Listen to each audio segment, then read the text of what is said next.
Hello everyone. आप मुझे ये बताइए कि क्या आप एजुकेशन सेक्टर में जॉब करना चाहते हैं? क्या आप टीचिंग फील्ड में आना चाहते हैं या फिर कंटेंट की क्रिएशन या किसी और भी इसी तरीके से कोई एकेडमिक्स जॉब करना चाहते हैं?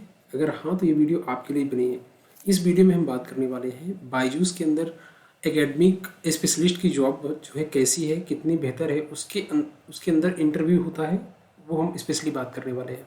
ठीक है, उसका हम रिव्यू बताएंगे कि रिव्यू का जो मेरा एक्सपीरियंस रहा इंटरव्यू का वो क्या रहा, उसका मैं रिव्यू बताऊंगा। साथ ही साथ में हम यहाँ बात करेंगे कि इंटरव्यू के अंदर क्या क्या चीज़ें पूछी गई थी, उनके क्वेश्चंस के बारे में हम बात करने वाले हैं। राइट, तो इससे पहले हम आगे बढ़े, मैं आपको कुछ चीज़ें बता दूं कि इस वीडियो के अंदर क्या क्या है और क्या क्या नहीं है, ताकि जो लोग जिनके काम की नहीं है वो इस वीडियो को यहीं पे छोड़ के चले जाएं। ठीक है, और जिनके काम की है वो वीडियो को आगे कंटिन्यू कर सकते हैं।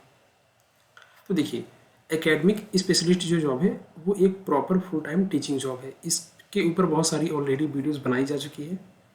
तो आई बटन पे आप देखेंगे राइट कॉर्नर पे आपको अभी मेंशन हो रहा होगा, उस आई बटन में जाकर आप एकेडमिक स्पेशलिस्ट की जो जॉब की सारी डिटेल्स है उस पर मैंने 2 वीडियोस बनाया है। बहुत सारे लोगों ने सक्सेसफुली कंप्लीट भी किया है, कुछ लोगों ने इंटरव्यू राउंड तक भी पहुंच चुके हैं कुछ लोग। ठीक है, तो आप भी फटाफट अप्लाई कर सकते हैं उस जॉब के लिए। राइट, तो इस बारे में हम यहाँ बात नहीं करेंगे। जॉब डिस्क्रिप्शन क्या है, कैसे इंटरव्यू तक पहुँचना है, इसके लिए मैं 2 वीडियो ऑलरेडी बना चुका हूँ, आप चैनल के प्लेलिस्ट में जाकर देख सकते हैं। तो हम यहाँ किस बारे में बात करेंगे, हम यहाँ बात करने वाले हैं बायजूस के अंदर एकेडमिक स्पेशलिस्ट इंटरव्यू का एक्सपीरियंस मेरा क्या रहा, और साथ ही साथ में इंटरव्यू क्वेश्चंस कौन कौन से हैं। मैंने गूगल में सर्च किया, यूट्यूब में सर्च किया, बहुत सारे लोग ऐसे हैं, लर्नर्स हैं जो जानना चाहते हैं कि इंटरव्यू क्वेश्चंस किस तरीके के होते हैं, क्या स्टैंडर्ड होता है, किस टॉपिक से क्वेश्चन पूछे जाते हैं, है ना। तो आज मैं आपको एकदम प्रॉपर वही क्वेश्चन बताने वाला हूँ। जैसे मेरा इंटरव्यू हुआ था उसके बाद मैंने सारे क्वेश्चन नोट डाउन कर लिया था, और मुझे पता था कि मुझे एक वीडियोस बनानी पड़ेगी इसके ऊपर। ठीक है, तो चलिए ये सारी चीज़ों के ऊपर हम बात करेंगे। इंटरव्यू एक्सपीरियंस मेरा कैसा रहा वो हम लास्ट में शेयर करेंगे। इंटरव्यू क्वेश्चन जो है वो बीच में मैं आपको बताऊंगा, वीडियो के बीच में। लेकिन इससे पहले आपको जानना ये इंपॉर्टेंट है कि एकेडमिक स्पेशलिस्ट जो जॉब है उसकी कौन कौन सी प्रोसेस होती है, इंटरव्यू के लिए कितने राउंड होते हैं। क्योंकि बहुत सारे ऐसा केवल एक इंटरव्यू नहीं होता है कि आप केवल इंटरव्यू पे गए और केवल अपने बारे में बताए और आपका इंटरव्यू कंप्लीट हुआ, ऐसा नहीं है। इंटरव्यू तो ऑफकोर्स एक ही बार कंडक्ट होगा, लेकिन उस एक बार में 3 तरीके से आपके इंटरव्यू लिए जाएंगे। राइट, तो वो 3 तरीके कौन कौन से हैं, कितने कितने पार्ट में इंटरव्यू होता है, उसके बारे में हम यहाँ डिस्कस करेंगे। राइट, तो चलिए आगे बढ़ते हैं। तो कितने सेगमेंट्स होते हैं इसके बारे में हम बात करेंगे, लेकिन उससे पहले गाइस, अगर ये वीडियो आपके लिए वैल्यूएबल है, इंपॉर्टेंट है, और अगर आपको मेरे द्वारा किया गया एफर्ट पसंद आता है तो प्लीज़ वीडियो को ज़रूर लाइक करें, और अगर आप नए हैं तो चैनल को ज़रूर सब्सक्राइब करें। इस समय बहुत ज़्यादा बल्क में हायरिंग हो रही है एकेडमिक स्पेशलिस्ट की। तो अगर आप इस वीडियो को कहीं शेयर करते हैं या मेरे द्वारा और बनाई गई वीडियो कहीं शेयर करते हैं, तो आपके कलीग, फ्रेंड या जो भी आपका सोशल नेटवर्क है, अगर आप किसी को शेयर करते हैं तो ऑफकोर्स उनका सिलेक्शन ज़रूर होने वाला है वहाँ से। ठीक है, तो ज़रूर थोड़ा सा सपोर्ट करें, और अगर आप मुझे अप्रिशिएट करेंगे तो और भी बहुत सारी ऐसी वीडियोज़ में लाने के लिए रेडी हूँ। आगे बढ़ते हैं गाइज। तो यहाँ कितने सेगमेंट्स होते हैं इंटरव्यू के, उसके बारे में हम बात करने वाले हैं। तो गाइज यहाँ 3 टोटल सेगमेंट्स होते हैं। पहले सेगमेंट के अंदर आपको बताना होता है कि अपने बारे में, है ना, जो बेसिक इंटरव्यू होता है कि आप अपने बारे में बताइए। ठीक है, उसके बारे में आपको बताना होता है अपने बारे में। लेकिन अगर आप चाहते हैं कि अपने बारे में कैसे बताएं तो आप मुझे कमेंट करेंगे, तो उस पर भी मैं प्रॉपर एक अपने आप को इंट्रोड्यूस कैसे करें उसके बारे में आपको बताऊँगा। ठीक है, जो दूसरा इसका सेगमेंट होता है वो दूसरा सेगमेंट कहलाता है वर्बल डेमो। जिस तरीके से मैं अभी आपके सामने वीडियोस बना रहा हूँ और इस तरीके से आपको समझा रहा हूँ, इसी तरीके से आपको टीचिंग का डेमो देना होता है। ठीक है, किस टॉपिक पर देना होता है और क्या क्या चीज़ें हम आगे बात करेंगे। उसके अलावा जो हमारा थर्ड सेगमेंट होता है वो होता है क्वेश्चन एंड आंसर राउंड। ठीक है, तो जब ये तीनों सेगमेंट कंप्लीट होते हैं तब कहा जाएगा कि आपका जो पूरा इंटरव्यू है कंप्लीट हो चुका है। राइट, तो ये सारी चीज़ें जो है एक ही बार में आपकी चीज़ें हो जाती है, यानी जूम इंटरव्यू में आपका सारा कुछ होता है। यानी जूम के थ्रू आपको ज्वाइन करना होता है ना, और वेब कैम के थ्रू आप कैमरा ऑफ नहीं कर सकते। और सारी एक चीज़, हाँ मैं और आपको बता दूँ, क्योंकि इसके बाद आप कमेंट करेंगे कि किस लैंग्वेज में इंटरव्यू होता है, तो ऑफकोर्स इंग्लिश लैंग्वेज में होता है। हिंदी के लिए वहाँ जगह नहीं है, मैं आपको बता दूँ, क्योंकि ऑफकोर्स पहली चीज़ तो ये है कि जो वर्ल्ड वाइड बायजूस बहुत बड़े लेवल पे काम कर रहा है। अगर हम इंडिया के अंदर ही बात करें तो साउथ में लोगों को हिंदी नहीं आती। ठीक है, और इंग्लिश एक ऐसी लैंग्वेज है आज के टाइम पर इंडिया के अंदर भी कि ज़्यादा लोग इंग्लिश ही प्रेफर करते हैं। अगर कोई पेरेंट्स बायजूस के प्रोडक्ट यानी बायजूस के कोर्स परचेस करना चाहेगा तो सबसे पहली जो प्रायोरिटी है वो इंग्लिश को देगा, तो इसीलिए उसके टीचर्स भी इंग्लिश में होने चाहिए, राइट। तो आपकी जो इंग्लिश है वो बहुत अच्छी होनी चाहिए, है ना। हालांकि जो उनका जॉब डिस्क्रिप्शन है एकेडमिक स्पेशलिस्ट का, उन्होंने स्पेशली मेंशन किया है 3rd या 4th पॉइंट में मुझे याद है, उन्होंने मेंशन किया है कि जो आपकी स्पोकन इंग्लिश है मीन्स जो कम्युनिकेशन इंग्लिश है, कम्युनिकेशन लैंग्वेज जो आपकी वो एकदम इम्पिकेबल होनी चाहिए, मतलब बिना त्रुटि के, बिना एरर के आपको इंग्लिश बोलना है, ठीक है। उस तरीके से आपको, आपके अंदर प्रोफिशिएंसी अगर है इंग्लिश की, तभी आप इंटरव्यू में अपीयर हो सकते हैं। जिनकी इंग्लिश थोड़ी वीक है तो परेशान होने की ज़रूरत नहीं है, क्योंकि इंटरव्यू उतना ज़्यादा भी हार्ड, उतना ज़्यादा भी टफ नहीं होता कि आपको परेशान होने की ज़रूरत है ना। मैं जब पहली बार अपीयर हुआ तो मुझे लगा कि हो सकता है बहुत सारी चीज़ें हों, तो मैंने बायजूस के बारे में बहुत सारी चीज़ें खंगाली, है ना, बहुत सारी चीज़ें मैंने किया, लेकिन वैसा कुछ हुआ नहीं वहाँ पे, है ना, ज़्यादा कोई टफ चीज़ें नहीं है। आगे बढ़ते हैं, ठीक है। आगे बढ़ने से पहले गाइस मैं आपको बता दूं, अबाउट योर सेल्फ वाली कैटेगरी ऑफकोर्स आपको पता होगा। अब बायजूस जैसी कंपनी में अपीयर होने जा रहे हैं तो इतना तो आपको पता होगा कि अपने बारे में कैसे बताना होता है, राइट। पहले अपने बारे में आप बताइए, उसके बाद अपने एजुकेशनल बैकग्राउंड के बारे में आप बताएंगे, और उसके बाद आप बायजूस के बारे में आपको सर्च करनी है। तो जैसे बायजूस क्या चीज़ें फॉलो करता है, बायजूस के अंदर अपडेट्स बहुत सारे होते हैं, आए दिन कहीं ये चेंजेस हुए, कहीं वो चेंजेस हुए, है ना। तो आपको भी जब अपने आप को आप इंट्रोड्यूस कर रहे हो तो आप हमेशा अपनी पर्सनालिटी को एज ए वर्सेटाइल पर्सनालिटी आप बताओ कि हाँ मेरे अंदर ये चीज़ें हैं, मैं ऑनलाइन में ये चीज़ें प्रेफर करता हूँ, ऑफलाइन में मुझे ये पसंद है ना। मैं प्रैक्टिकल एप्लीकेशंस को ज़्यादा प्रेफर करता हूँ समझाने में, है ना। जैसे मैंने बताया था कि मैं जहाँ रहता हूँ वहाँ मैं सीनियर सिटीजन्स को भी पढ़ाता हूँ, है ना। तो आपको झूठ भी नहीं बोलना है, लेकिन जितनी सारी चीज़ें आप करते हैं आप ज़रूर वो चीज़ें बताएं जो कुछ नया है, थोड़ी जो क्रिस्प नॉलेज है उनको अच्छा लगेगा अपने बारे में ना। तो थोड़ी ऐसा आप बताइए जो बाकी जो पार्टिसिपेंट्स हैं उनसे थोड़ा सा अलग हो, ठीक है। तो ये जो हो जाएगा पहला अबाउट योर सेल्फ वाले सेक्शन में, अपने बारे में, एजुकेशनल बैकग्राउंड के बारे में, अगर आपके पास कोई भी अचीवमेंट्स है, कोई भी एकम्प्लिशमेंट है उसके बारे में आप बताएंगे, और बस उसके बारे में बताने के बाद आप आगे बढ़ेंगे, ठीक है। हालांकि 5 से 6 मिनट के अंदर आपको ये पहला राउंड जो है क्लियर करना होता है अबाउट योरसेल्फ वाला। दूसरे राउंड की बात करें, जो सेकंड राउंड होता है वर्बल डेमो। वर्बल डेमो के अंदर गाइस आपको क्या करना होता है, जैसे अगर आप मैथ्स के लिए अप्लाई आपने किया है ना, तो मैथ्स के लिए अगर आपने अप्लाई किया है तो उन्होंने मेल के थ्रू आपको कुछ टॉपिक्स सेंड करेंगे, है ना। मैं अभी आपको बाद में दिखाने वाला हूँ।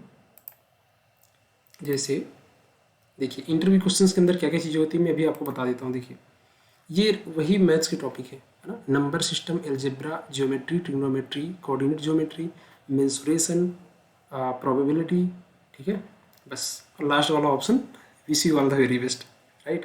तो 7 ही आपके टॉपिक है बेसिकली। तो इन 7 टॉपिक के बारे में आपको लगभग 24 घंटे पहले या 48 घंटे पहले आपको बता दिया जाएगा।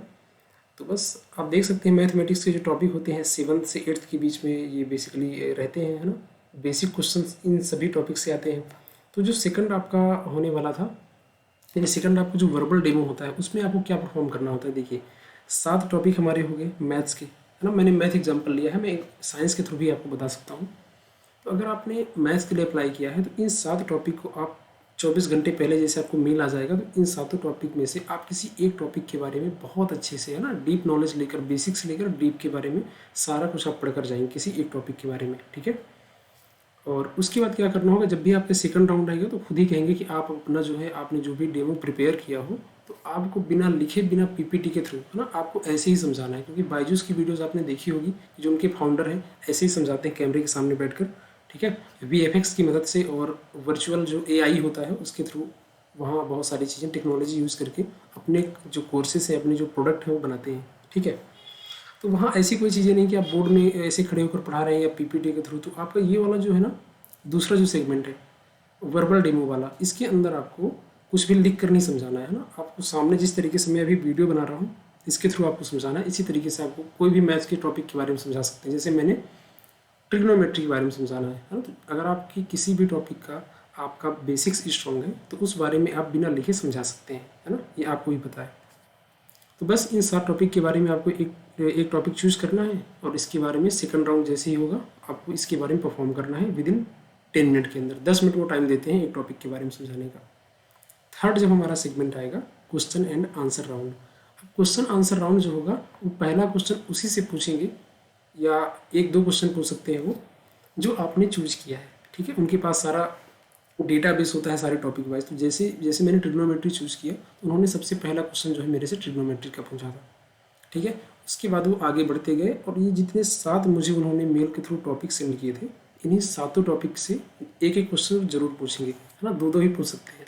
अप्रॉक्स 12 से 13 क्वेश्चन मेरे से पूछे गए थे, ठीक है। तो आप मैक्सिमम लेकर चलें कि 15 क्वेश्चन आपसे पूछे जाएंगे इन सभी टॉपिक को मिला करके, ठीक है।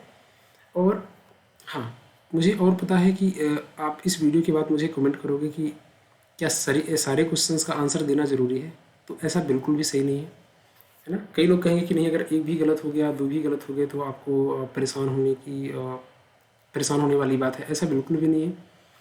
मेरे खुद के 3 क्वेश्चन लगभग गलत हुए हैं, ठीक है, ऑनेस्टली। और इसके अलावा कोई भी हो 2-3 क्वेश्चन गलत होंगे, ये लाजमी सी बात है, कोई बड़ी बात नहीं है। क्योंकि ऑफकोर्स आप इंटरव्यू में बैठे हो और अगर आपके पास पेन पेपर हो तो आप सॉल्व करके दे भी सकते हो, है ना, स्पेशली मैथ के केस में। मुझे पता भी नहीं था कि पेन पेपर हम यूज़ कर सकते हैं, लेकिन जब क्वेश्चन आंसर राउंड होता है तो आप पेन पेपर यूज कर सकते हो। लेकिन जैसे ही लगभग 8 से 9 क्वेश्चन मेरे से पूछे जा चुके थे, मैं वर्बली सभी का आंसर कर रहा था। उसके बाद एक ऐसा क्वेश्चन आया कि मुझे लिखने की ज़रूरत थी। तब मैंने वहाँ से परमिशन ली, क्या मैं लिख सकता हूँ। तो उन्होंने कहा हाँ, इस राउंड में आप लिख सकते हैं, है ना। मुझे पता नहीं था, वरना मैं शुरू से लिखता। तो इसलिए मैं आपको पहले से बता रहा हूँ, जैसे ही आपका 3rd राउंड होगा तो आप पेपर पेन में लिख करके सॉल्व करके बता सकते हैं, राइट। तो ये हो गई क्वेश्चन आंसर राउंड की बात। अब आगे बढ़ते हैं जो सबसे इम्पोर्टेंट है, जो कहीं आपको नहीं मिलेगा किसी यूट्यूब चैनल पे भी, और आप ज़रूर परेशान होते होंगे। अब ज़रूरी नहीं कि जो मैं अभी क्वेश्चन आपको बताने जा रहा हूँ कि एग्जैक्टली वही क्वेश्चन पूछे, लेकिन आप एक आइडिया लग जाएगा, है ना, मोटे तौर पर कि किस तरीके से क्वेश्चन आपसे पूछ सकते हैं वो, और क्या लेवल होता है, लेवल आप क्वेश्चन आप समझ सकते हैं। तो मैंने कुछ क्वेश्चंस लिख रखे हैं, है ना। उन क्वेश्चंस को मैं आपको बता देता हूँ कौन कौन से क्वेश्चन है जो आपसे वो पूछेंगे, राइट। तो मैंने मैथ्स कैटेगरी के लिए अप्लाई किया था, तो उन्होंने मेरे से कौन कौन से क्वेश्चन पूछे थे। पहला जो क्वेश्चन, जैसा कि मैंने आपको बताया कि मैंने जो डेमो दिया था, वर्बल डेमो, वो ट्रिग्नोमेट्री के ऊपर था। उन्होंने पहला ही क्वेश्चन मेरे से पूछा ट्रिग्नोमेट्री का, if sine a equals to cos b, है ना। अगर साइन ए कॉस बी के बराबर है तो आपको रिलेशन बताना है ना। So find relation between A and B, A और बी के बीच में क्या रिलेशन होगा, है ना। तो ये बहुत सिंपल सी बात है। आपको पता होगा कि अगर sine a equals to cos b है तो ए और बी मतलब दोनों एंगल की जो वैल्यू है, एंगल का जो सम है वो 90 डिग्री होना चाहिए, है ना। जैसे अगर, चलिए मैं आगे नहीं बढ़ता हूँ क्योंकि बहुत ज़्यादा एक्सप्लेनेशन, मैं आंसर के बारे में बात नहीं करूँगा। ऑफकोर्स आप टीचर हैं, आपको सारी चीज़ें बताओगे, लेकिन हाँ मैं ये बताना चाहता हूँ, जो भी आपसे क्वेश्चन करेंगे ना, आपके पास प्रॉपर टाइम है। एक क्वेश्चन अगर आपसे करते हैं, जितना आप टाइम ले सकते हो उसके बारे में ज़रूर बताओ, ठीक है। दूसरा क्वेश्चन उन्होंने मेरे से पूछा था ट्रिग्नोमेट्री के अंदर कि tan 1 degree, tan 2 degree, tan 3 degree, dash dash dash dash up to tan 89 degree, इसकी पूरी वैल्यू बतानी है। ये भी आपको पता होगा, ठीक है।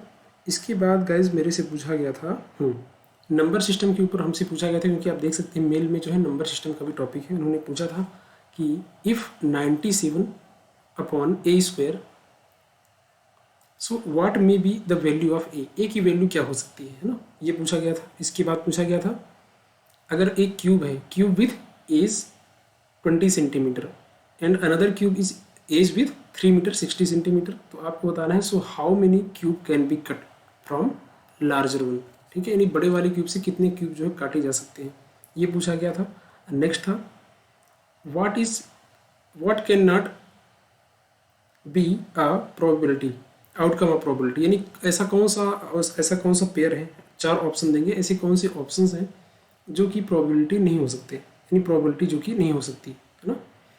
तो पहला ऑप्शन था 1/3, दूसरा ऑप्शन था 0.1, तीसरा ऑप्शन था 3% और चौथा ऑप्शन था 17/16, ठीक है। इसके बारे में बताना था कि आपको प्रोबेबिलिटी कौन सा नहीं हो सकता, क्योंकि आपको पता है प्रोबेबिलिटी क्या होता है, जो पॉसिबल इवेंट्स होते हैं, टोटल इवेंट्स जो होते हैं उसको डिवाइड करके प्रोबेबिलिटी निकाली जाती है ना। नेक्स्ट है, पूछा गया था what is lateral surface area, right. Lateral surface area क्या है, बहुत ही बेसिक सा क्वेश्चन है ना, सबको पता होगा कि कर्व सरफेस एरिया होता है जिसके अंदर हम फ्लोर को और रूफ को काउंट नहीं करते किसी भी क्लोज सरफेस में से, है ना, इस तरीके से। तो आप कोई भी प्रैक्टिकल एप्लीकेशन के थ्रू आप उनको समझा सकते हैं। नेक्स्ट पूछा गया था विच इज ग्रेटर, कितना आसान सा सवाल है, देखिए पूछा गया था विच इज ग्रेटर, इनमें से कौन सा बड़ा नंबर है। 2 की पावर में था 1/3 और 3 की पावर में था 1/2, तो आपको बताना है कौन सा बड़ा है। तो ये भी बहुत आसान क्वेश्चन था। और भी इसी तरीके के क्वेश्चन थे, लेकिन सारे मुझे याद नहीं थे। लगभग मैं 1 2 3 4 5 6 7 है ना, 7 to 8 क्वेश्चन मैंने आपको बता दिया। इसी तरीके से क्वेश्चन उन्होंने और भी पूछे थे मेरे से। जैसे ये थर्ड राउंड हुआ क्वेश्चन एंड आंसर राउंड, वैसी सारी चीज़ें अगर आप सही आंसर कर रहे हो तो बढ़िया है, अगर आप गलत आंसर कर रहे हो तब भी कोई प्रॉब्लम नहीं है। लेकिन हाँ, एटलीस्ट आप 70% 60% जो है ना, 75% आप समझ लो कि आपके आंसर जो है सही होने चाहिए, है ना, वरना इसका बैड इम्पैक्ट पड़ेगा। इंटरव्यू का मतलब केवल ये नहीं होता है कि आप सही आंसर करो सब्जेक्ट में, है ना। इंटरव्यू का मतलब ये भी होता है कि आपके अंदर कितना कॉन्फिडेंस है, आपके अंदर लीड करने की कैपेबिलिटी है कि नहीं, है कि नहीं। देखिए, अगर आप ऑफलाइन पढ़ाएंगे कैमरा फेस करने की, अगर आपके पास स्किल नहीं है ना, स्टूडेंट्स के बीच में ऑफलाइन कभी आपका एक्सपीरियंस ऐसा रहा नहीं है ना, या फिर आप चीज़ों को समझा नहीं पा रहे हैं, है ना। एक कॉन्फिडेंस सबसे बड़ा होता है। अगर आपके पास कॉन्फिडेंस है, भले आपके 2-4 क्वेश्चन गलत होते हैं, तो बिल्कुल भी परेशान होने की ज़रूरत नहीं है। तो इस वीडियो में इतना ही। वीडियो काफ़ी बड़ी हो रही है और हम डेली एवरी संडे हमने डिसाइड किया है कि हम 12 बजे दोपहर में लाइव आएंगे। अगर आप मेरे से वहाँ कोई क्वेश्चन पूछना चाहते हैं पूछ सकते हैं। टेलीग्राम को भी ज्वाइन करना बिल्कुल ना भूलें। और साथ ही साथ गाइज, इसी टॉपिक से रिलेटेड मैंने बहुत सारी वीडियोज़ बना रखी हैं यूट्यूब पर, तो ज़रूर जाकर देखें प्लेलिस्ट पे, आपके लिए बहुत ज़्यादा हेल्पफुल होगी। और हाँ, चैनल को ज़रूर सपोर्ट करें, लोगों तक शेयर करें, और अगर वीडियोज़ पसंद आती है तो लाइक करें, और नए हैं तो ज़रूर सब्सक्राइब करें। मिलते हैं नेक्स्ट वीडियो में। Thank you so much for watching.